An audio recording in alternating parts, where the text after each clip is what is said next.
And here we go. Edit your stream title and description. Oh, that sounds cool. I haven't done that before.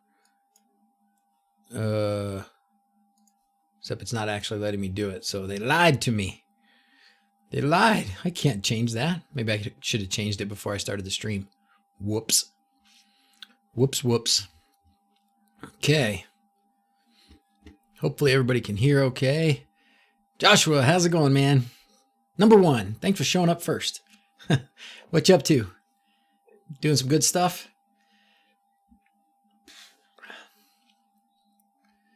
Hey, Jason. India. Oh, Indiana. I thought it was Indiana. Leon, how's it going? Phil? Caleb? Howdy, fellas. Thanks for coming by. PJ, Andrew, Emilio. How's it going? What's up? And Dr. Drew's Adventures. You made it. Hey, James. Haven't seen you in a while. That's probably my fault. All right. How's it going, guys? Bobby, you need to tell me about the RF or the Broadlink bridge, brother. The Broadlink RM Pro. I got the IR part working seamlessly, and I actually was earlier, right before I started this, I was doing a bunch of filming for it. But then the RF part of it, can't get it to happen, man. Having real troubles. Not sure if it matters to me personally, because I can use it, without, but I think other people might want to use it. So thank you, Lynn. That's awesome. I'm glad. This all started just because I wanted to do projects that I was doing anyways, and figured maybe some people would be interested in. So I love hearing that it's useful or helpful or that it's enjoyable. So appreciate it. Thanks. Morning from sunny old Gold Coast, Australia. Hey, Mark, how's it going? If you're not using it for Bobby for RF, that would make a lot of sense too, though, because I know a lot of people having trouble with it. Stefan, how's it going, man? Stefan, I think you might have been one of the very first people to be making comments on videos way back when. So thanks for sticking around. Hey, Bobby, how's it going? All right. Anybody need help with anything? What are you guys working on? I was telling Bobby, not you, Bobby, different Bobby. Sorry. Two Bobbies. You and the Hookup are the most watched channels. Yes. Awesome. Rob is fantastic. Do you guys watch his video? Is that this morning? I think it was this morning. Oh, so good. So good. Useful stuff.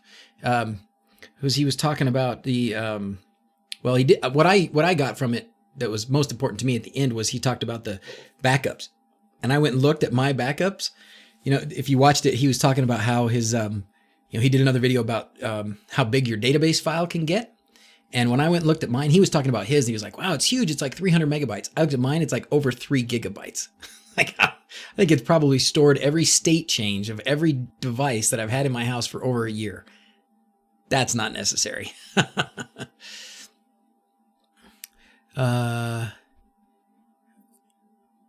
In Aslam. Oh, Stefan, help me understand. Hey, Tim, how's it going? Fano 2 video release date? I don't know, man. A month. Go on Facebook and ask Travis Griggs about it. He's a pro on it. I've got 2 of them now. Problem is I got to take the fan out of the ceiling, and it's going to take a long time to even get that working for myself before I get a video out on it. So I'm hoping to get more videos out. I've been saying that, but life goes on, unfortunately. Hey, Charlie. ¿Cómo está? Do I graph my database with something like Grafana? I just started to, Joshua. I did. I just started to. I'm not very good at it. There's a couple guys in the Discord channel that are really good at it. Well, there's probably a lot, but the 2 that I know have worked on it a lot and have been messaging me about it a lot is Mark M and Paul. Let me, does everybody have the Discord? Does anybody need the Discord link? Oh, Firespire has a question. Is that what that means? That's awesome. I have a question. See, there you go. Travis Griggs can tell you all about the fan. How's it going, buddy? Working on the Shelly 2. Super happy with it. Planning on getting more. I want some Shellys. I'm with you, Rob. I want some Shellys. Did you guys see what I posted about somebody who had the fire? That was really interesting. What was his name? Let's see. Where'd it go? Oh, maybe he didn't post it to me directly. Anyways, he put it in the chat, and I can't remember his name right now. But, anyways, so one of our friends had a flood in his house, and it shorted out some of his switches, and he had a couple of Z-Wave switches that got shorted out and caught on fire, and he had to rush and put the fire out. And then he had a couple of zone-off switches with the fuse, and the fuse blew. Everything was fine. Didn't have fire. So hey, guess which ones are UL listed? Yeah, the ones that caught on fire. That's a little justification there. Felt good about that. Anyways, Firespire, what? That was a wave. Oh, that was a wave. Oh, okay, hi. I do like though that's like a, hey, can I ask a question? That was cool. Am I using the Black Bean or the RM Pro? I have them both. Bobby H. I have them both, and the Mini doesn't do RF, but the Pro is supposed to. There's a way to see RF codes with Sonoff running ESPerna. Oh, I'm sure there is. So Jay After Dark, he did a ESPerna video. He's right here in the chat. He can point you to the video. I could probably give you a link. Let me find it. Well, James, why don't you send me a link real quick in Discord if you can, and that'll make it easy for me to just pop it. That way I don't have to search for it in YouTube. But then we can share it. But yeah, there's James did a good video about ESPerna and the RF bridge. So I'm sure you can receive RF signals. That's what it does. Good morning, home secured. Oh, tell me your name again. Dang, having a senior moment here. I know you told me your name and I can't remember what it is. Auburn, Georgia. How you guys doing? You guys winning some football games down there? What do I do for a living? I put people to sleep. Sometimes they're watching my videos when they fall asleep, but sometimes they're not. No, I'm an anesthesiologist. So an actual, honest to goodness anesthesiologist. Does that YouTube thing say 0? It says 0 viewers. We're just going to turn that off since it's obviously inaccurate. Where'd it go? I don't know where it is. Who cares? Anyways, so I'm an actual anesthesiologist. I actually went to medical school and residency in Virginia, and then I go put people to sleep. Rez is your name. That's right. I'll remember, man. Sorry. Let's see. Able to see the RF codes in Home Assistant in Learn mode? No, Bobby, I am not. When I do the Learn mode for the RF, I get nothing. And I've even tried using this Broadlink manager. Let's pop this up for a second. There we go. I just heard a bing. This is James. And here is the link to the video about ESPerna and the RF bridge. Thanks, man. Here you go. There it is. Tell you everything you need to know. And then somebody was asking, I did see it flash by that somebody didn't have a link to the Discord channel. So, as always, let's do the link to the Discord channel. And you can always go to drz's.com. All the links are there too. Invite people. I usually end up doing this like 4 or 5 times during the stream. Edit the link to last forever.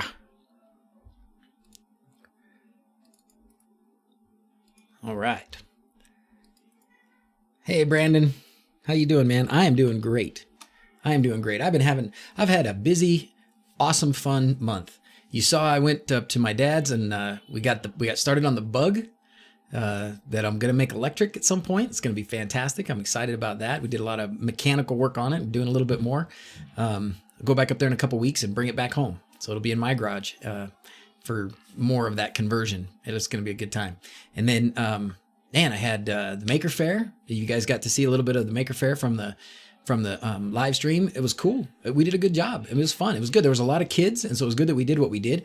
We learned some things that we'll do different next time to make it so we can move more people through and give more people the chance to play around with it and have fun. But it worked out great because we had those, the wand and the dragon kind of kept the kids entertained, and then we were able to talk to moms and dads about their, about the Home Assistant and about DIY home automation stuff. So it was cool. It was a good time. And then this weekend, I'm going to a Maker Faire about, not Maker Faire, sorry, a conference about making YouTube videos so I can finally start making some decent YouTube videos. Anyone using the Fire TV add-on? Charlie, I'm not. I have a Fire TV. It hasn't been plugged in probably 2 years. So, hey, Trevor from the UK, how's it going? Which batteries will be using for the bug? I am actually going to use batteries out of my Leaf. So I have a 2012 Nissan Leaf, and the batteries have dropped to about 70%, maybe a little bit more, maybe 75% of the original capacity. And so I'm going to get them updated.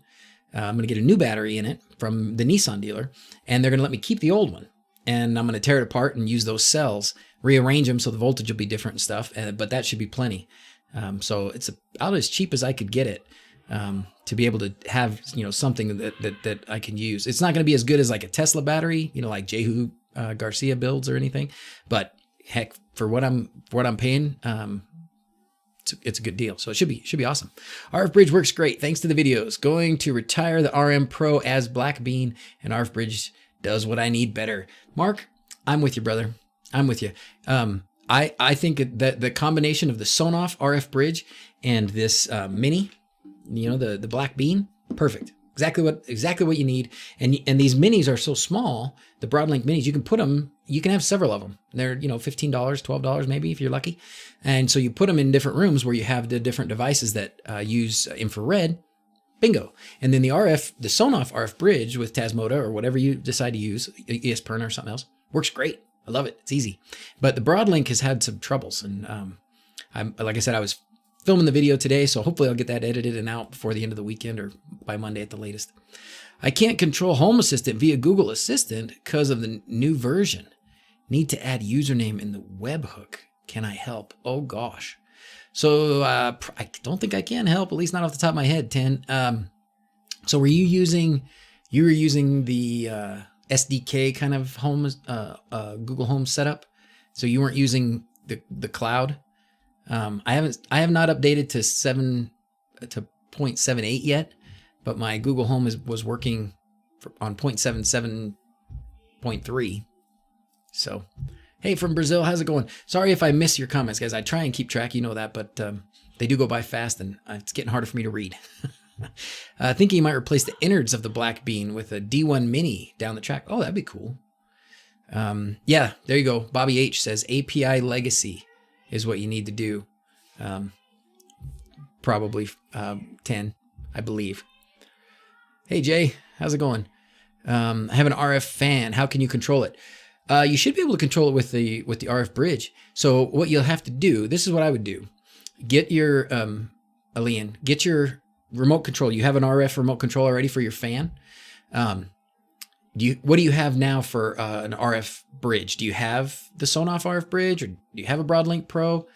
The Broadlink Pro, like we've been saying, is not as straightforward. Apparently, you can do RF codes with it, but they've really started to restrict it. When I was looking through the app for the Broadlink, for the Broadlink Pro, I was really surprised to find that really the only devices that they will let you learn through the app are devices that are Broadlink devices. That's kind of crappy.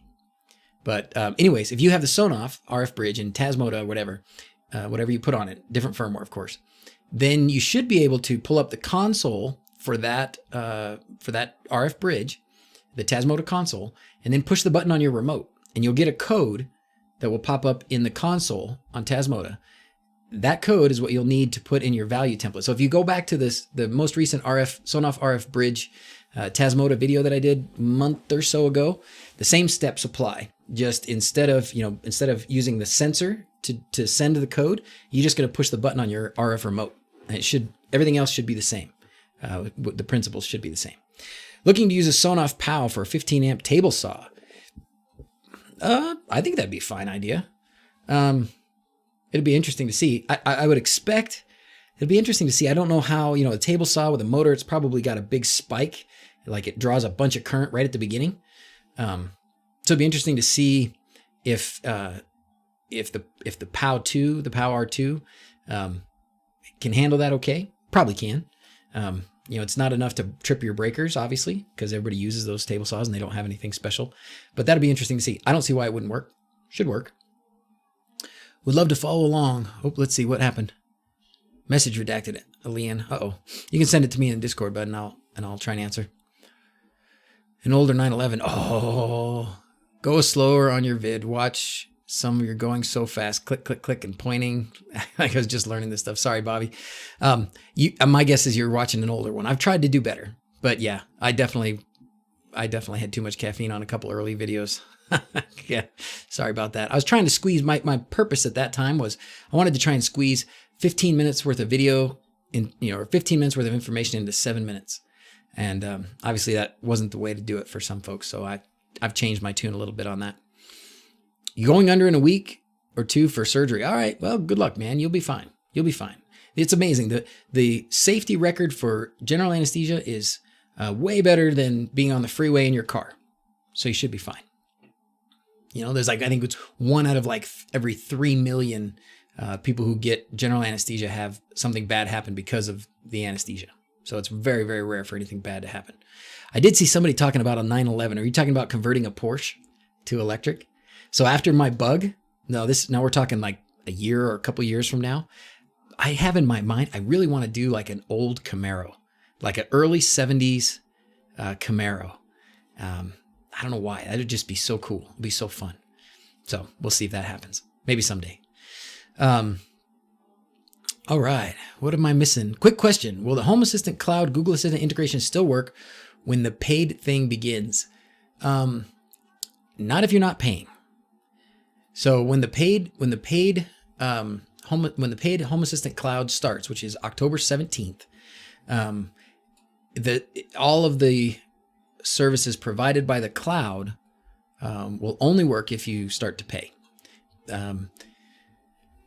We can have the discussion about whether that's good or bad. I think it's great, and I think it's fine. I think it's a good way to do it. I was listening. If you check out YouTube and check out the podcast that Paulus was on a couple days ago, talking about it, and he's a good dude. I think he's got a great vision for what he wants to do. He's got good principles that he wants to stick to. And this is just a way that, in order for things to continue to grow and be supported at a sustainable rate, they need some consistent funding. And I can't blame them. I think it's a good idea. So how much do you pay for your TTS? Are you asking me? I've been expecting to pay that $5 a month for the Home Assistant Cloud when it first started, they said it would be free for a month, and it's been at least 6 months. It might be 9 months. I can't remember when that was now. So I'm happy to pay. I'd probably pay more if they wanted me to. Okay, Nick. Yeah, free up some funds, man. If you think about it, for all that you get out of Home Assistant, paying $5 a month for it, I'm happy to support it, man. There's a lot of crappy products out there that cost a whole lot more, so I'm happy to help them. And it's a good thing. I'm proud to be a part of it. Yeah, text to speech money. I don't think none of it costs for text to speech. That's not part of what they do. Already pay controls for Dominus. I don't have a problem paying for Home Assistant Cloud when I move across. Cloud isn't free after all. That's right, and that's the thing. What they're trying to do is have enough money to pay for server space. And then of course they want to have a few full-time employees, people that can just be paid to work on Home Assistant and keeping all that stuff happening and making more of these cloud services. Paulus has a great vision for it. So check out that podcast he did a couple days ago. Hey, Jimmy, you want my babies? I love my babies. You can't have them. You got to have your own. You said something about, that's the same Jimmy that said the Yoda picture offended him or something. All right, let's see. Is there any tech support questions answered on this live chat? Kind of have a big problem I can't seem to solve. We'd be happy to try and help you. Special Blend. What's your problem, man? We end up getting on here and just kind of chatting, but the purpose is, let's talk about what problems people are having and see if we can solve them for you. Less than 1 beer per minute.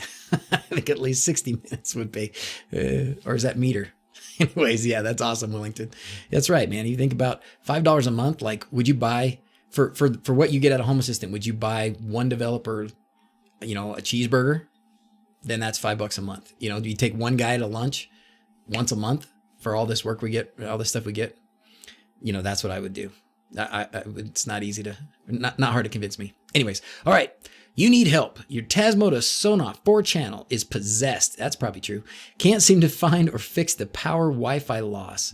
I had to tame it offline so my garage doesn't open randomly. Oh, good grief. Okay. Well, that's broad. but I can point you in a couple directions to start out with. You can, it depends how you have your configuration set up. Are you having, is the sensor that tells you if the garage door is open or closed, is that triggering your relays? Or is it Wi-Fi loss and reconnection? If it's Wi-Fi loss and reconnection, go check out Rob from the hookups video from, was it 2 weeks ago, guys? I think it was last week, where he talks about all the MQTT retain messages and things, and he tells you exactly what to do to get it to stop tripping on and off when it loses Wi-Fi. So if somebody wants to find that video link and send it to me, I'll put it on here, or else I can take a minute to find it. But that's probably a good place to start, an easy place to start. Yep, there you go. Willington says, Rob put out a good video about it. Heading out to North Carolina coast to help out. Good man, John. Good man. Oh, man. Feel for those folks out there. We lived out there. We lived in Virginia. Used to go to Wilmington was our favorite place. Not far from Wilmington, North Carolina was our favorite place to go to the beach when my kids were younger and stuff. So, and Rob's asking you there, Special Blend, are you using MQTT for the garage door? I think he's asking you. Have you tried switching it out and seeing if it's defective? There's always that possibility too. Home secured. Yeah. Rez says, retain. I think a lot of the problems, and I did a video about the ghost switching. And at the time I thought, oh yeah, this has got to be the solution. And it seemed to be.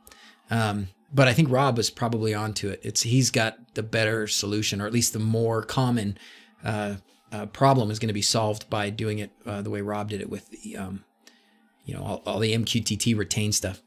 Is anyone using Xiaomi switches and sensors? The implementation in Home Assistant is absolutely fantastic. I want to.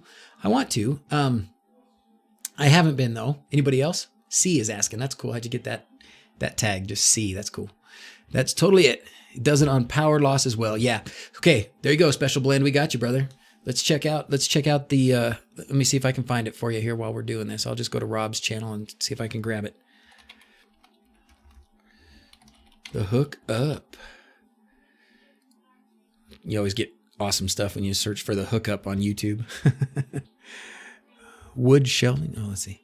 Hookup. Let's see. Fix mysterious Tasmota switching. Here you go. Oh, let me turn the. Sorry about that. Stop. Today on the hookup. Okay, here we go. There's Rob's video about it. We got you fixed, Special Blend. I bet you that'll do the trick for you. Rob Schmidt, are you out there? Are you out there in North Carolina? But anyways, yeah, John, thanks for doing that, man. That's awesome. It's good stuff. Solution worked for you, especially a two-way gang. Yeah, it worked for me too in some situations. And then I think it might even have been Travis Griggs that pointed out that maybe it was Rob, I can't remember. But when you start using those capacitive touch switches, and that's what I've been using on most of mine now, is those capacitive touch buttons, then you don't get the ghost switching. So just the filtering that's in those switches is enough. Essentially you're putting in a low pass filter when you put in one of those touch capacitive touch sensors instead. One gateway, 30 sensors. You need more to get another gateway. Woo. There you go. All right. You bet, Special Blend. Happy to help, man. Bobby the IT guy, what is your channel? I think it is Bobby the IT guy. Isn't that what you called it? Let me share. Let's share. Let's promote Bobby. Anybody else making videos? The more the merrier, man. We got plenty of room in YouTube. There's plenty of topics that need covered. So, Bobby the IT guy. Bobby the film guy. Nope. Oh, there it is. All right, Bobby, get ready for an influx of subscribers here, my friend. Is Xiaomi Zigbee? Oh, that's what they use. That's like the protocol that they use or whatever. Let's see. What do we got? Is Xiaomi RF? Yeah. Okay, there you go, Zigbee. Right on. So what was I going to tell you, fellas? Let's see. What was I going to talk about? I was going to tell you that I got the RF, the Broadlink bridges, and they work great. Been loving them. The next thing I'm going to do is, after the Broadlink RF things, the next one I got to do. Oh, I did the alarm panel.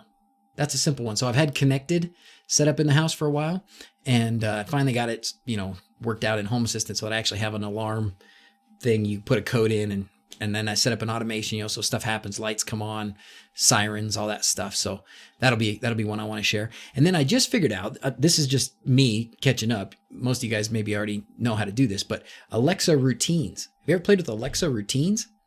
They're awesome. It's like automations with anything that you're using with Alexa for. So if you're using the Home Assistant Cloud and you have it integrated, I keep saying the name. Sorry, probably tripping everybody's echoes off over there. But anyways, there she goes. Yeah, I'm even doing it to my own. Anyways, if you're using the Home Assistant skill on your Amazon Echo, then everything that is in your Home Assistant is available to use in routines. And routines are really cool. It's where you can just say kind of whatever you want.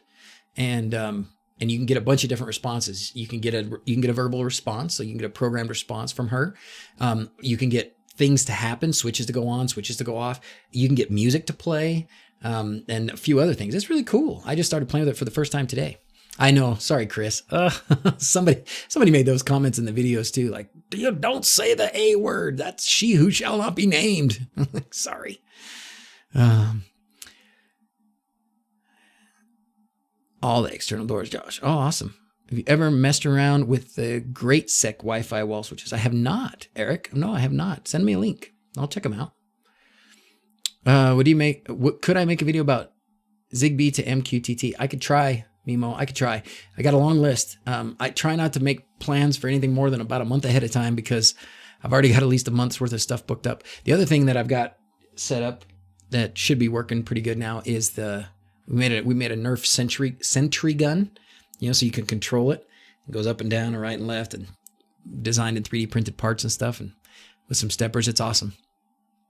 Home Assistant state history for home versus away. How can I make the colors consistent for each person in your house?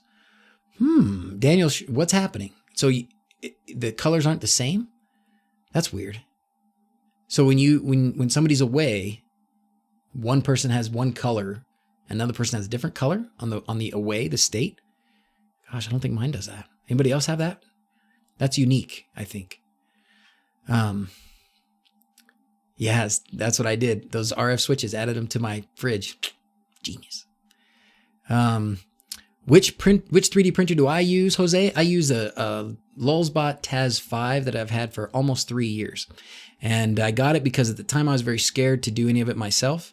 And so I paid a lot more than is probably necessary to have one that came like 90%, set up and calibrated and the whole deal. You should be able to get a really good printer for less than $1,000 now. And you could definitely get a decent printer for $500 or less.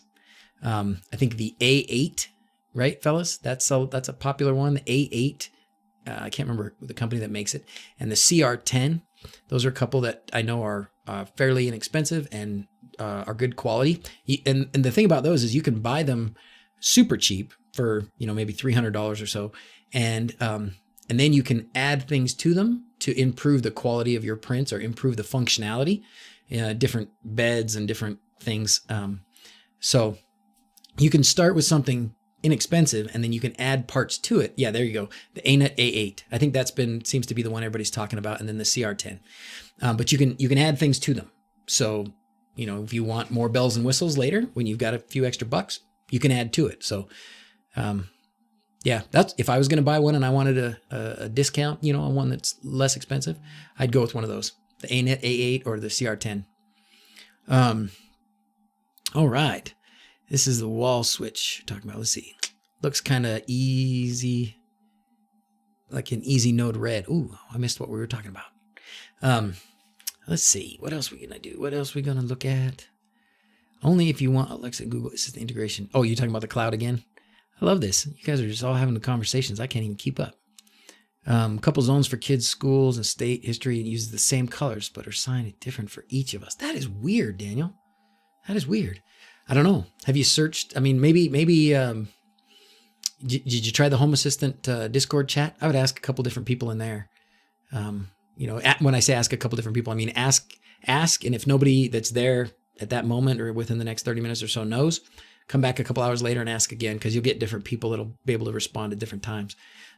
Hopefully somebody here will have something for you, but I don't. That's unique. I wonder why that's happening. Are you using a different theme or anything, or have you messed with the theme at all? Have you messed with the colors and customize or anything like that? Because I'm not sure where to start looking for that otherwise. Read about moving to pure cloud, not Home Assistant. Then the Interraptor, that's a cool name. No, so Palace, who is the man behind Home Assistant, who started Home Assistant 5 years ago, his vision is to keep everything as local to your Home Assistant instance on your PC or Raspberry Pi, whatever you're using in your house. So even the cloud, even what you use now for Home Assistant in the cloud, is very limited as far as what information it uses. It essentially takes whatever message you send to it and it passes it straight on to your Amazon Echo or your Google Home. They don't keep any information about you. They don't want to have any passwords or keys or any of that kind of stuff. So their goal is to let you be the only one who has your private information. So they have no plans to like host Home Assistant on the cloud, where like all of us would be logging into their servers every time we want to do Home Assistant. That is the opposite of what they're trying to do. So that should set you at ease as far as that goes. All right. Didn't try Discord, but saw it was a feature request in 2016. Unify, yep. Logitech's Harman servers crap out on you. Oh, is that? Yeah, exactly. Yeah, we don't want to. I think it's a great idea. Like I'm a simple guy, so I sign up for cloud things, and I don't think too much of it. But it's probably best not to, right? Because then you're dependent on them, and if their cloud goes down or the company goes out of business, all of a sudden everything that's on your server is gone, or on their servers is gone. So I love the way they're doing it. Again, that's another one of the reasons why I'm happy to pay them for what they need to do to give us what they're giving us, because they're giving us dang awesome stuff, and I'm happy for it. So you guys are talking about the Ubiquity networks. I'm jealous. I do have the Google Wi-Fi. That's what I use, and same concept as far as being a Wi-Fi mesh network, and I think it's increased my stability on my network for devices and stuff. But, yeah, the outages on see, Travis says the outages for smart things because they're dependent on their server. People ask why do you switch the what is this? Have your own cloud at home. Oh, Dale. Oh yeah, are you talking about at your hoe? That's why it blocked your message, Dale, because it thought you were swearing at us because you said the word hoe. Time for a broadlink. Man, the broadlink's awesome. I'm so happy with I'm happy with the IR integration in broadlink. Oop, I hear Discord binging at me. Must be getting some more messages here. Order one of these. Okay, let's check it out. What do you got? Oh, open MQTT gateway. Ooh, look at this. What you got here? Let's look at that. Let's go over to that screen. Live right monitor. There we are. Oh, and I can see my crackliness, or my lighting is bad. Anyways, so what do we got here? This is the IR controller. The Lowland IR controller. That looks tiny. Oh, that's on top of a D1 Mini. Oh, wow. And then that'll run. Looks like you're using it to run OpenMQTT Gateway. Ooh, that's cool. IR controller shield Lowland. Nice. I bet that's inexpensive. Oh, AliExpress. Let's look and see how much it costs. You guys want the link for this? Oh, $350. Oh, that's the D1 Mini. Yeah, that's just the D1 Mini. Let's see, where's the shield? Shield. Still, buy now. Just, oh my gosh, are you kidding me? $1.40? Ha! So now you're talking less than $5 to put together essentially your own Broadlink IR Mini for $5. That's pretty cool. That's a pretty sweet project. You guys want the link? Link, please. That's usually what happens. Link, please. That's cool stuff. Let's put it in there. Thank you, Mile, for sharing that. That's awesome. Copy the link. Paste it over here.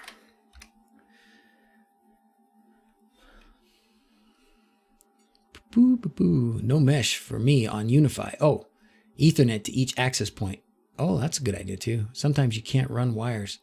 Use a mesh with backhaul though. I wonder if I don't think my Google Wi-Fi can do that. You know, you put the main one as a wired connection, but then I don't think I mean, they have the connection on it, but I think if the others are,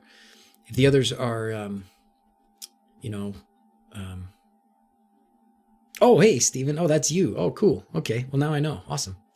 Yeah, anyways, I don't think my other Wi-Fi pods, I guess I could probably try it, plug them in and see.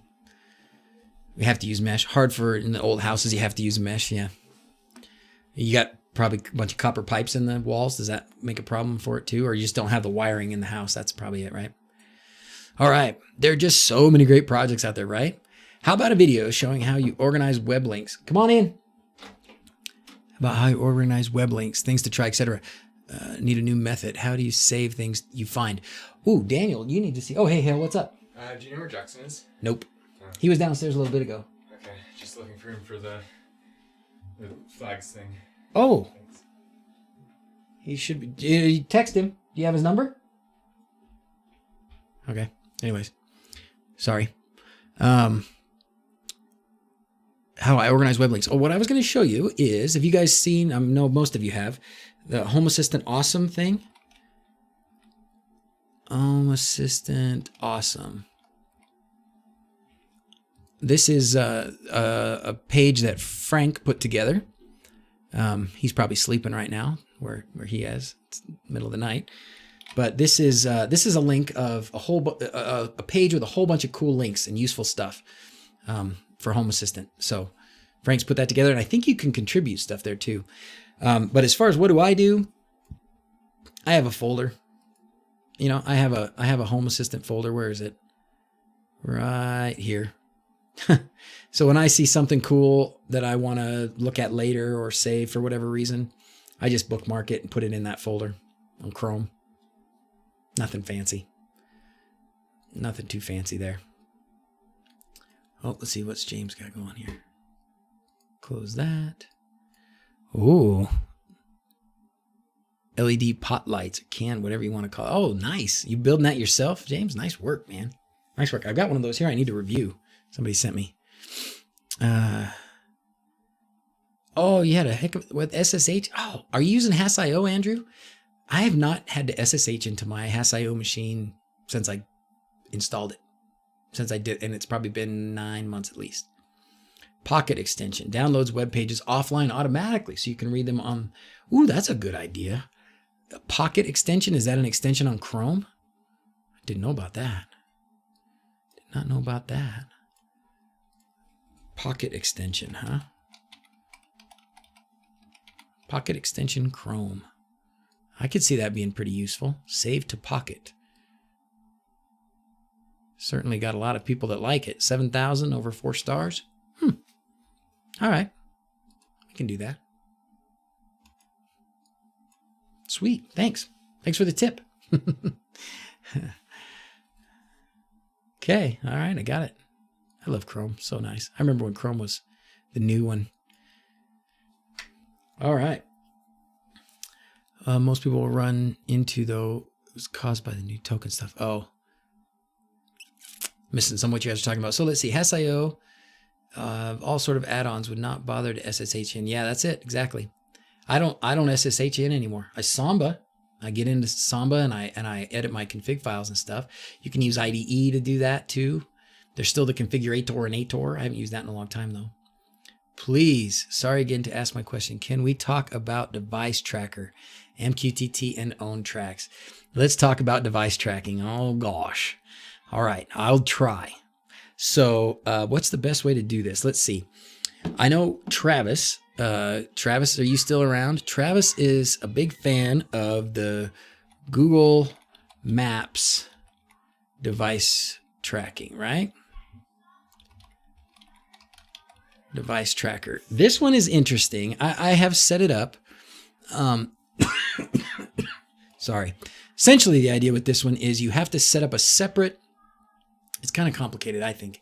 But Travis swears by it, and Travis is a smart guy. I trust him with a lot of stuff. So you set up a separate Gmail account, and then you have to create the app? No, this isn't one where you have to go in as developer or anything, is it? I can't remember now. It's been too long since I set it up.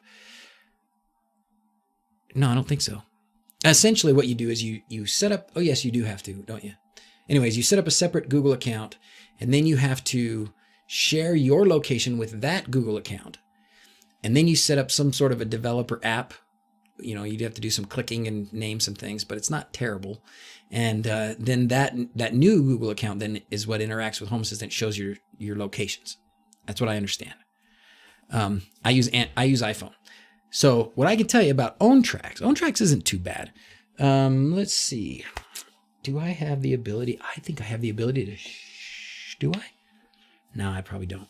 Dang. I don't have the ability to share my phone screen on the live stream. But OwnTracks, OwnTracks, I think they stopped having an Android app. Can anybody verify that? No developer app deal. Okay, good. I must have been thinking of something else. It's not surprising. Things get a little bit mixed up in this old brain of mine. OwnTracks isn't very accurate for Tim. You know, it seems to be working okay for me. Let me see if I can go through my OwnTracks.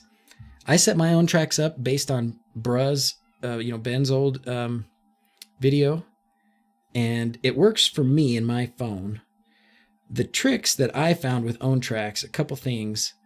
When you go into the settings, I don't want to put this on there, but there are two ways that you can get OwnTracks to communicate with Home Assistant. There's MQTT, and then there's HTTP. Or they might call it HTML, I don't know. But the one I use and I've had better luck with was the HTTP. One of the good reasons for that is you don't have to forward a port at all. So you put in your DuckDNS address, and then it will send information to Home Assistant, through HTTP commands. And I found that to be fairly accurate. Do I have the iPhone Lost working? I don't.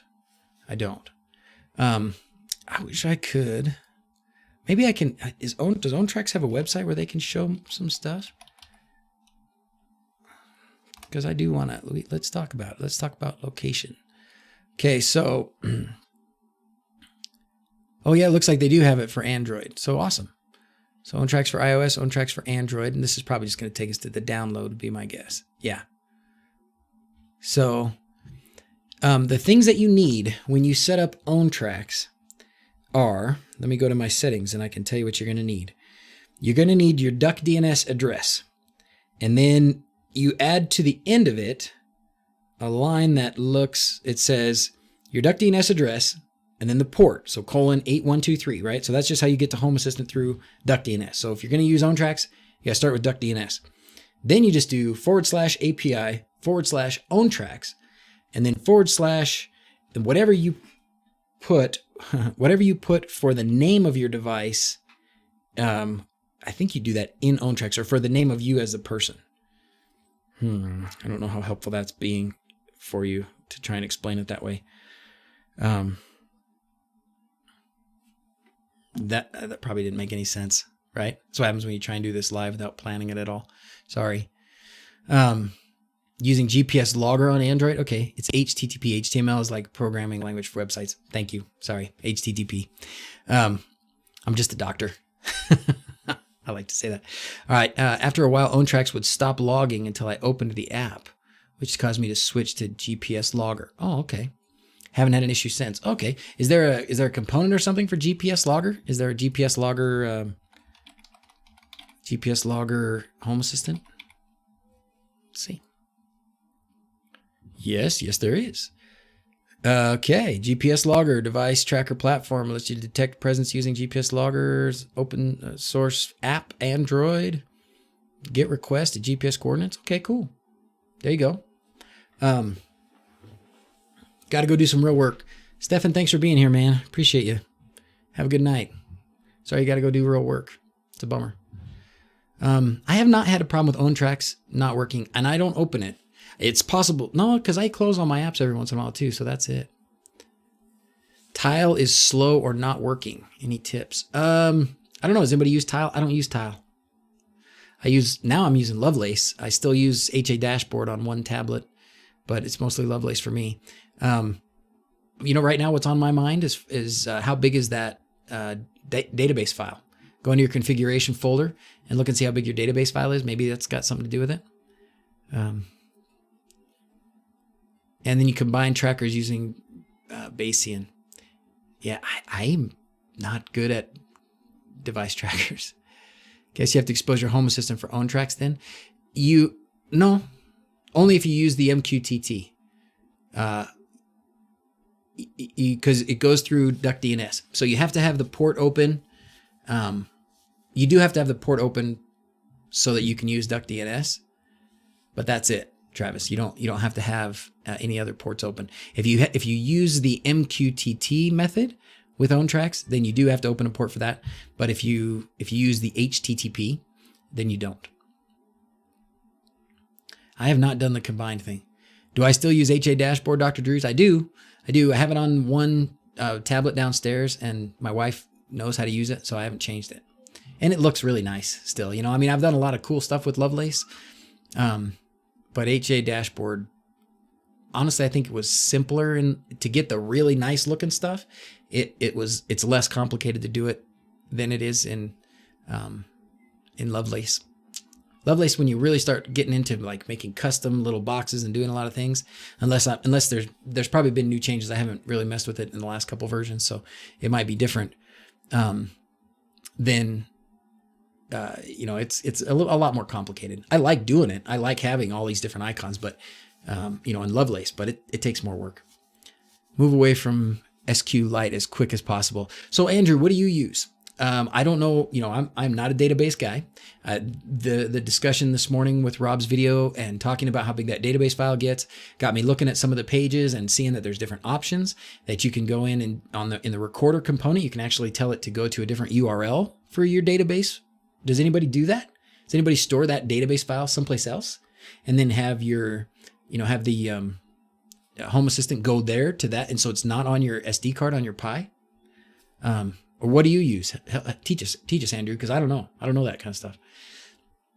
Is there a way to avoid port forwarding? The only way to completely avoid it is VPN, unless somebody else has a better idea. As far as the only port that I forward is Home Assistant, that 8123.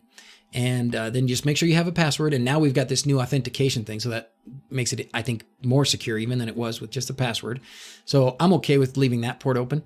And then if I want to do anything else, Samba or direct MQTT work or anything else, I have a VPN on my phone and VPN on the laptop that I use at work, and that's how I get in. Maria or MySQL? MySQL set up already, so you use that. So does that run on your Pi, Travis? Open VPN and love it. Yeah, Dr. Drews, I do the same. I set it up with that Pi VPN. It's a script and it's flippin' simple. I should do a video about that again, in my spare time, right? All right, Rob, good night. Oh, time for Carrie to watch her shows. Oh, good night. Say hi to Carrie. I need a guide on VPN. Man, look up Pi VPN. I should do a little video on it. It doesn't take long. I just don't have a lot of time. But the Pi VPN, it's super simple. You get a new Pi. I think you can even use a Pi 0. You put a basic install of Raspbian. You can use the light version. And then once you do have to set it up so that you can SSH into that Pi, so you have the command line. And once you get to the command line, man, you type one line and Pi script, this Pi VPN script does the rest for you. Installs everything you need, gives you the options of creating users, clients, and getting their tokens, and then you just take those tokens and you copy them onto whatever machine or phone or whatever you want. And then it's OpenVPN, OpenVPN client software on your laptop or your phone or whatever, just uses that token and connects to your server, your VPN server.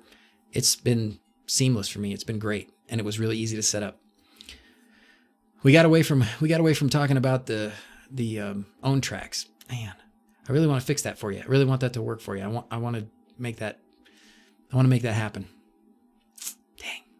We got to dedicate some time to that. I'm not prepared right now to lay it out and give you all the things you need. So let me work on it. Don't let me forget. Okay. I do want to fix that and I want to help you with that. Glenn, hey, how's it going, man? Mini routers already have VPN in them. That's true.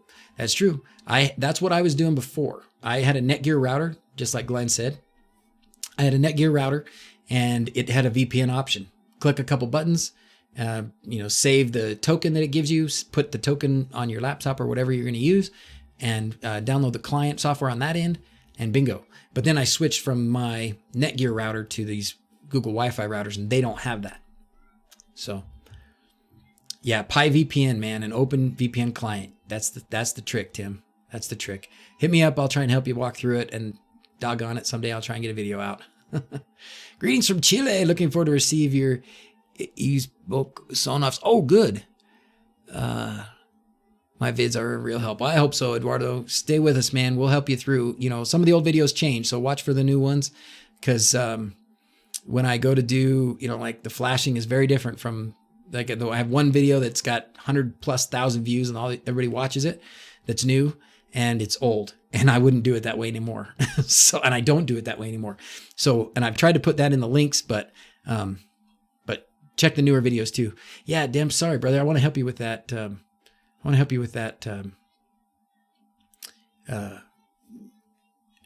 Own tracks and stuff. Travis says he doesn't know. I don't know how he keeps up with the conversation and talk at the same time. Couldn't do it. It fries my brain a little bit, Travis. I'll tell you that. I'm going to be done here and be exhausted. But it's good. It's good. Keeps me sharp.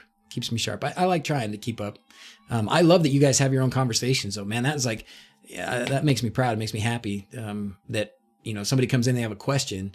I might not even see their question. And then they got 3 or 4 or 5 people all helping them and answering their question. Fantastic community. So thanks for doing that every time you do it. Appreciate it. And if you don't think you can contribute because you don't think go ahead and try, because you never know. You probably do have. I know Travis does, but if you're new or something and somebody asks a question, give them your answer. Nobody's gonna treat you bad. Hit the Discord or Facebook, and OwnTracks helps. Yeah, so go and if you need all those links, like go to drz's.com, and all the links, Facebook, Discord, everything you need is there. What is the method right now that I use for flashing? I check the videos. I've got a fairly recent one, but essentially what I do is I only use the compiled binary file that you can get from the Tasmota website. So sonoff.bin is what it's called, and then I use a simple uploading software. I don't even know, it's a script. It's pretty simple. And that's called Flash ESP8266.exe. And I call it, what, guys? Flash Easy. That's right. And then a USB to serial adapter.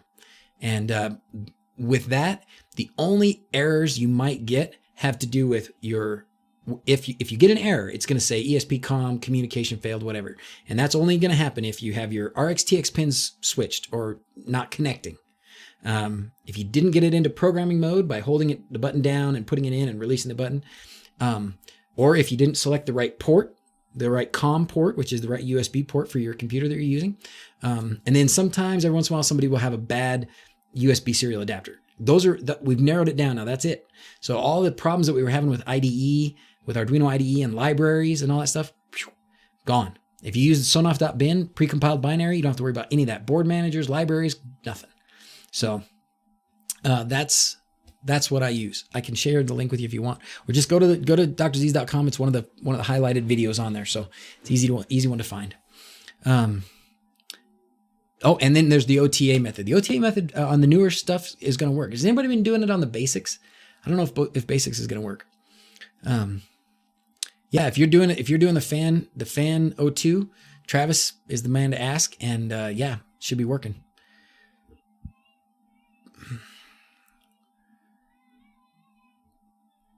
Cool. Oh, home secured. Let's see, Rez, if you're in Discord, send me the image that you want me to post and I'll post it.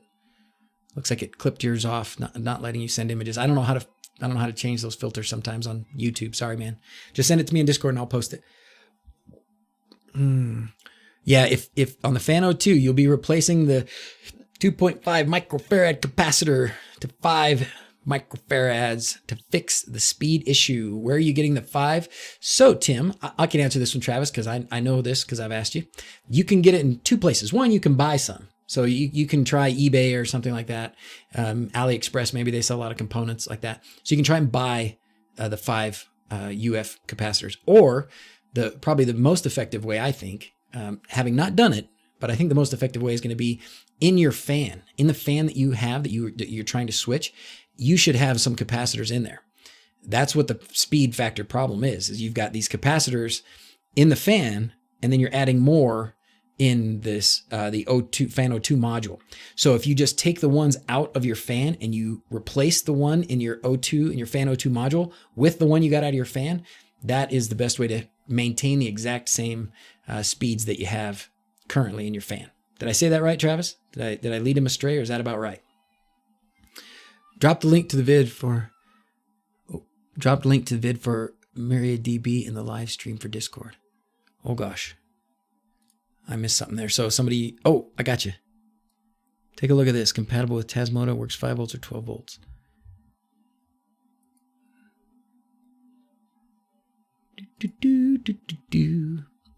Paste that for you. I'm going to change this because, ta-da, I like that better. It doesn't show off that my green screen's not coming through. It's getting dark outside, so my lighting's changing as we're talking. All right, just followed the garage door opening tutorial, and it's working great. Oh, hallelujah. Hallelujah. I think the bane of the how-to video producer is, hey, I tried it, and it didn't work. I go, oh, man, because first thing I think is, did I miss something? Did I screw something up? And that happens a lot. And then you go into the process of trying to, solve somebody's problem when you're working with a couple lines of text, and it's kind of hard to communicate. And so I love it when it works. Thanks, man. Thanks for reporting back, because most of the comments I get, that's not true. Not most. Often I get comments that, hey, I tried it. I did it exactly the way you said, and it didn't work. And I got to go, oh my gosh, what am I going to do? Been watching since you started YouTube. Can always count on you for great content. Thanks. Thank you, Jim. Thanks, man. Thanks for being a stalwart from the beginning. I'm excited to go to this conference this weekend. It's Friday and Saturday, and there's going to be a bunch of people who are very successful with YouTube videos, and I'm hoping to get some tips. Hoping to get better, and do things that are better. So that's something I'm welcome feedback from you guys. I mean, you guys are the faithful. You guys are the ones that watch what I do and help me out. And so if there's things that you want to see, or things that you're missing, and I mean, there's content, right? Like, please do a video about this or that. That's cool. But are there things that I do in the videos that you don't like, that you don't want me to do? Or are there things that I don't do that maybe others do that you do want me to do? You notice I never use music. I mean, I rarely use music. I use it sometimes, like for demo moments, right? But some people have it playing constantly in the background. I don't know. For me, I like doing it the way I do it. But I want to know if if there are things that are bothering me if there are things that are bothering you about the way I do my videos, let me know. But I'm still going to be a floating head, so sorry, not changing that. I don't care if you hate it. Yeah, Tim, I'm with you. The Node Red thing, I'm still like dipping my toes in the Node Red pool. I think there's a bit of a learning curve, quite a bit of a learning curve probably. So you need some time. You probably need hours to sit down, go through Rob's videos. He does give you the content. He does do it sort of high level, but I think if you break it down and you go slow and you try it as he's doing it, you'll probably learn a lot. There's a couple guys in the Discord chat, like I said, Mark and Paul, that both do a lot of it, and Tyson's not here tonight. He's not on, but Tyson does a lot too. There's a lot of people that will help you. And when I learn someday, I'll of course do some basic. This is how I learned it, explaining it like I was thinking about it when I learned it. But for now, it's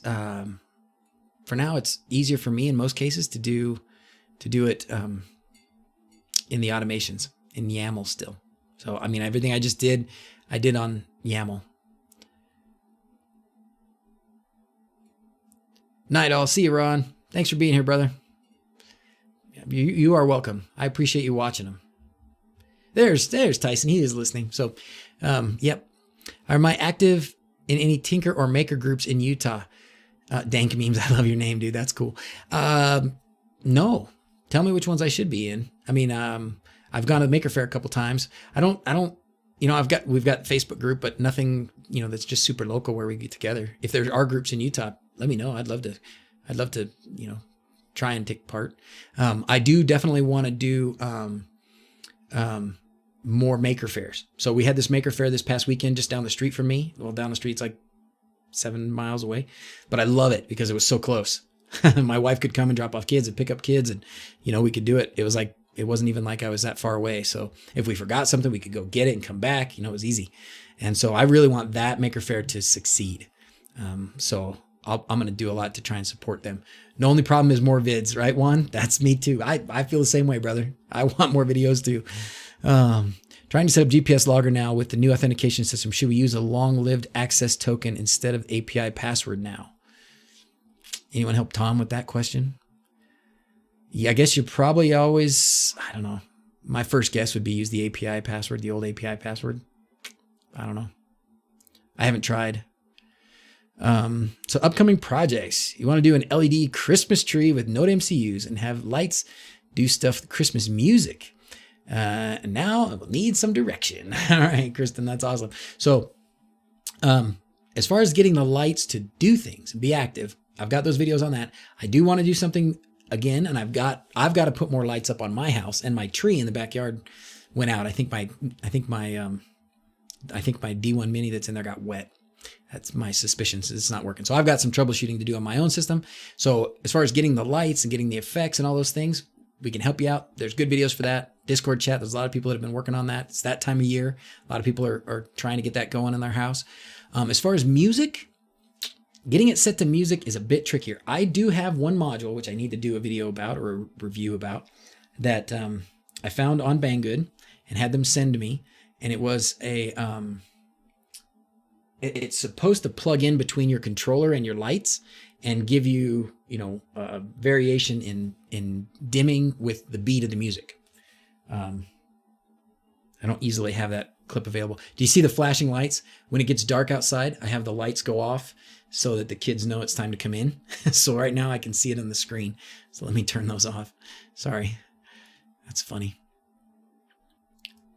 Let's do this. And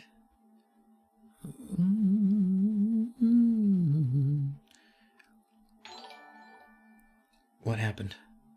Oh, new subscriber. Andrew just subscribed. That's awesome. Thanks, man.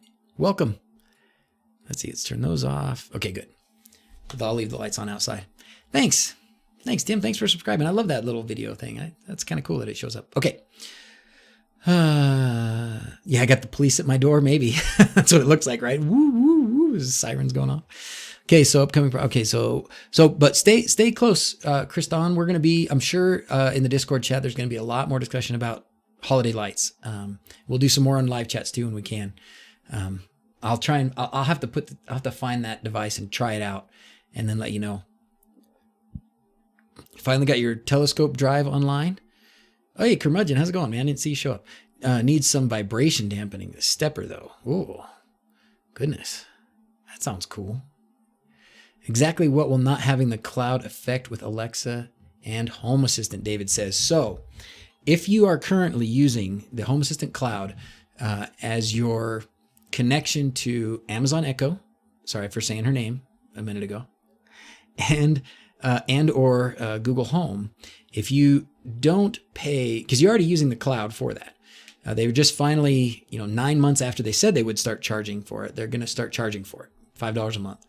If you don't pay it, then that connection to your Home Assistant and Amazon Echo will go away. You can do it yourself. There are instructions in the documents for Home Assistant that will tell you how to set it up. So that you can essentially what you're going to do is create your own developer app that's just specific for your instance of Home Assistant, and that will connect your Amazon Echo information to your Home Assistant information. It's obviously a lot more complicated than just signing up for the cloud and putting in a few credentials and being done. So if you really didn't want to spend the money on the Home Assistant cloud, there is going to be or there still are. That's what existed before the cloud. The cloud's only been around like 9 months or whatever. So before that, you could set it up, with your own developer app. That will still exist. You can still do that. You can do that with the Amazon Echo or the Google Home. So that won't change at all. I would encourage you, if you can, I know, I don't want to spend anybody else's money too freely, but if you can, just to support Palace and the guys that are working so hard on Home Assistant, pay the $5. And they're going to add more features, and it should be even better. More things that the cloud will integrate, and nothing. What Palace was saying on the podcast this week with this new announcement about the fee starting next month for the Home Assistant cloud. What he was saying was he doesn't want to limit any functions. There's going to be things that'll be easier. And I don't know, maybe some of the new things won't be available, but as far as what you can do with the cloud, you can do it as far as Google Home and Amazon Echo. You can do it without the cloud. Okay. So he doesn't want to say in order to use Home Assistant, you have to sign up for the cloud. They don't want that at all. They want to make it so you can still do everything and have full access to all the functions in Home Assistant without paying for the cloud. They want to keep it that way. And I have every reason to believe they will. But if you want to help them out, help them to buy the server space that they need to be able to make those kinds of more simple integrations, like they have with those two devices. Then that's what that $5 does. Is it helps them do that. You can go listen to that podcast. It was really good. And it gives you an idea. Palace he gets on there every once in a while. He's the guy that, started Home Assistant. And it's good to hear his vision for things. When he was getting, or he still is, I think, getting paid by Ubiquiti to work on Home Assistant, which is really cool. I don't know what benefit that gives Ubiquiti. Maybe they're doing it just charitably. I don't know. But there was some like, whoa, hey, what's going on? Palace is getting paid by Ubiquiti. How's this going to change? And people were questioning his motives and stuff. He's a stand-up guy. He everything I've seen and heard come out of his mouth, he's got great principles. He's got a good vision for what he wants to do with Home Assistant, and I support him. So if you can come up with the $5, just pay him. Let me see if I can find this. I want everybody to get the chance to listen to this Home Assistant podcast. Somebody said, Dr. Z's, you should be on the Home Assistant podcast. I don't think I'd have anything interesting to say. All right, here we go. All right. Copy. Here we go. Okay. So when you got a few minutes and you're in the car, it's not really a video, but it's on YouTube. It's just a podcast. You can just listen. But there's good stuff in there. And they do one of these with every new version of Home Assistant. These Phil and I can't remember the other guy's name, but they'll do a podcast, and it's a good thing. It's good to listen to. Then you'll know one of the really important things they do on these podcasts is they'll tell you about the breaking changes. So 0.78 comes out, and these are the new features and these are the breaking changes. So you don't have to go and comb through the documents to see, oh crap, this is going to break my, Tuya switches or my whatever device. They'll tell you right then, these are the breaking changes. And so you'll know pretty quickly and easily. You would have something interesting to say. It's just that you say a lot and get sidetracked. Yeah, they do a good job of staying focused. They do a much better job of staying focused. Oh, there's my wifey. Hi, I love you. We'll probably be ready to get bedtime going here, honey, in just a few minutes. I was going to answer a couple more questions I saw. If you're good at something, never do it for free. That's what the Joker says. That was a great movie. Yeah, they did say they want to do a yearly. They did say that maybe they would do it for a 1 month free or something if you sign up for a year at a time. They don't want to take donations. They've got some good reasons for doing it the way that they want to do it. So I like it. Yeah. Okay. Austek was saying, yeah, they're going to add that yearly. That's what I'll do. You bet. All right. Where else are we? Also, for any iOS users on here, you should check out Apple's new Shortcuts app. It's a very powerful scripting-like tool. Lots of power. Oh, cool. Okay. Thanks, Paul. Oh, Paul's one of those guys I was talking about on Discord that is good at... Were you doing a lot of Node-RED? You were doing a lot of the graphing too, right? So anyways, Paul's one of Paul's one of the good guys. Did we make you an admin on there yet, Paul? We need to do that if we haven't. They have a site, has podcast, then add .io after. I can probably type that. I'm the only one that has the power. The power. Well, I don't want to type without testing it. Anyways, problem with the WS2811. Node MCU. Use the code from your GitHub. It's publishing MQTT on the serial port, but there are no outputs on pin D4 or D5. Okay. There was something about using the Node MCU and the name of the pin being different. I can't remember what it is. I've always used the D1 Mini, so I don't know the specifics of it, but I do. So there's something sticking in my head there about which pin you have to use. Does anybody know? Cigar, is it in the code? I kind of feel like there was a line. You probably looked at that if there was, though. Demps, thanks, brother. I want to help you with that own tracks thing, man. We'll keep at it. Let's keep at it. Let's get on Discord and figure it out. Help you get there. Don't have the email from Home Assistant Cloud and can't find the login. Can someone post a link? So what you do, Mike, is it's in Home Assistant. I think it's what you're asking. I'm probably misunderstanding what you're asking, but I'll try and show you anyways. Right monitor. So if you go here to the, where is it, fellas? Configuration, and then Home Assistant Cloud, and then you just right here you set up your account. So you set it up here and you log in, and then you can set up your integrations with She Who Shall Not Be Named and the Google Assistant. I don't know if that helps you or not, but it's right here in your Home Assistant. That's the way I've gotten to it. I don't know about another link or email.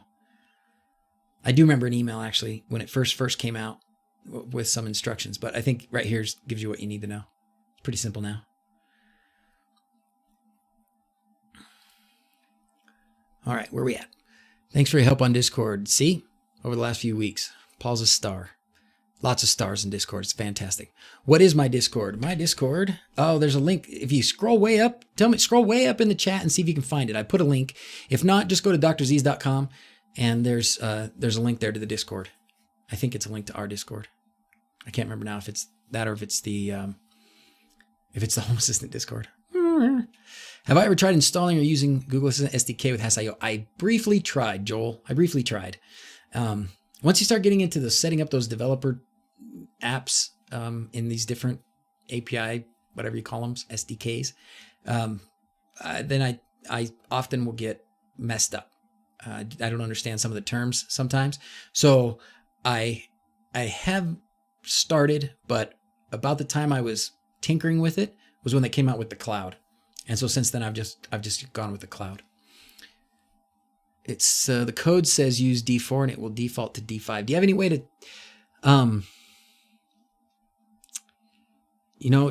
see if you can find a pinout diagram and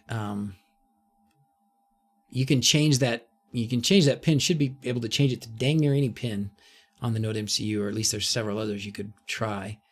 Can you put your voltmeter on there, and when you're issuing commands, for effects, see if one of those other pins is actually the one that's getting the information, it's getting the signal? Try that. Just stick a jumper in there and put the other end on your voltmeter and see which one goes high when you do different effects. I would try that. Maybe then you can, figure out which pin it's actually going to, because it obviously isn't going to the right one. That's what I would try. Sorry you're having trouble, man. I want to help. I'm not sure what the answer is on that since I haven't used it with a Node MCU exactly. There you go. Andrew can help you, Joel. All right, fellas. Hey, I am fading. I'm starting to. The keeping up with chat is starting to finally catch up with me. But I love being here. I love doing this. I'm glad we're doing it. We're gonna do it again Sunday morning. I'm gonna work on the Broadlink video tomorrow. I've got most of it filmed, so it's time for editing. Jackson's gonna help me, as he has been doing. So hopefully we'll get that done by Monday. And then hopefully, we're going to learn some stuff. What do we got here? Phil says, 2007 and 8 vehicle that has a HomeLink 3 button garage door openers. Is there a way to utilize it to toggle on automation to turn on a light? I don't have a garage door, but have the light. You know, Phil, my guess is going to be no, because it's probably using rolling codes.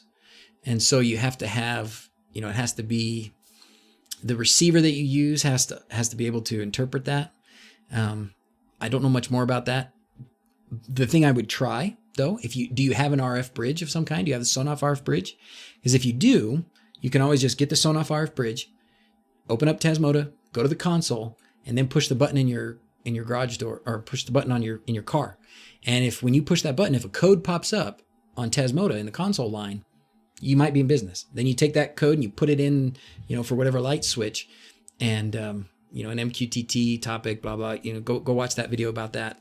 And then if that works, great. What you may find is that, you know, there's an authentication thing that has to happen a lot of times with specifically for things that open doors, right? They like your car, like if you had the key fob is RF, but it's not going to open you're not going to be able to learn that code easily because they don't want people to be able to copy it easily. But it's possible if it's going to work the way I just was describing with the RF bridge, is what I would try. So, yep, there you go. Sean's piping in right there. So, I don't think anything but OEM remotes use rolling codes. Yeah, I think you're right, Curmudgeon. So an OEM stands exactly for, it's the manufacturers, right? It's like, I can't remember what OEM stands for, but it's the things that are made by the company, right? So yeah, you're not going to be able to probably snag those codes with something like a Sonoff RF bridge, but you give it a try. It's worth a try. Anyways, all right, guys, did I get the RF figured out on the Broadlink? No, Glenn, I have not, man. I have not. Bobby H was here, Bobby IT guy. I'm off this week, so message me if you want some help with the. Okay, I will, Bobby. I will tomorrow, because I'm gonna try. Are you? What's your Discord tag? Bobby the IT guy, give me your Discord tag. Hit me up in Discord so that I have got a personal message from you. Make it easy to reply, and then we'll chat about that. Because if I can get it fixed, that'd be great. If I can get it, you know, to show off how to do the RF stuff, but too many RF codes in your neighborhood, Blake. Yeah. Too many garage doors. Original equipment manufacturer. Thank you, Oztech. Thank you. Oh, and then Jinx. I get it. Oh my gosh, look at you guys. Like 4 of you all said it at the same time. Oh, that's awesome. All right. Suggesting, if you have a chance or any interest, a video about flashing Sonoff Fan 2 would be awesome. I hear you, Joel. I bought, as soon as I saw those things come out, I got one right away. I mean, I think I had it, Theo, Tasmota dude, they had it and started working on it maybe a couple weeks before mine arrived. But I've wanted to do it. The reason I haven't is because of the hang up with the capacitors. So I want to, and I will, but. Oh, cool. Awesome. Yes, do a video. All right. I get so picky about how my videos look, and I want to spend a lot of time editing them and making them good. And that's part of the problem with getting new ones out fast enough. Too picky. All right. Fellas, let's see. Uh-oh. Let me grab some kids to sign off. All right, guys? Let me grab it. Yeah, just do a quickie. I will. Hey guys, let's do the sign off. Dad's doing live. Does anybody want to come and say adios to everybody? Come on up, babies. Come on up, Gracie Grace.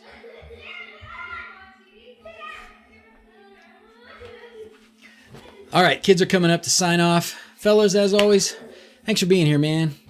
Flying head around makes them a lot better than the competition. I hope so. I know, Gracie said. Come sit by me. Come sit by me. Come here, baby. Come here, baby. I finally get a sound. Oh my gosh, you look so pretty. What are you wearing? A Leo. Where's Sarah? Oh, Sarah. You want to be on TV? All right. Sarah's one of the friends. Okay, come on, squeeze in here. So, do you guys remember what to say? Remember what to say? As always, thanks for watching. As always, thanks for watching. Until next time, adios. Okay, thanks, girls. All right, adios, fellas. Have a good night. We'll chat again soon.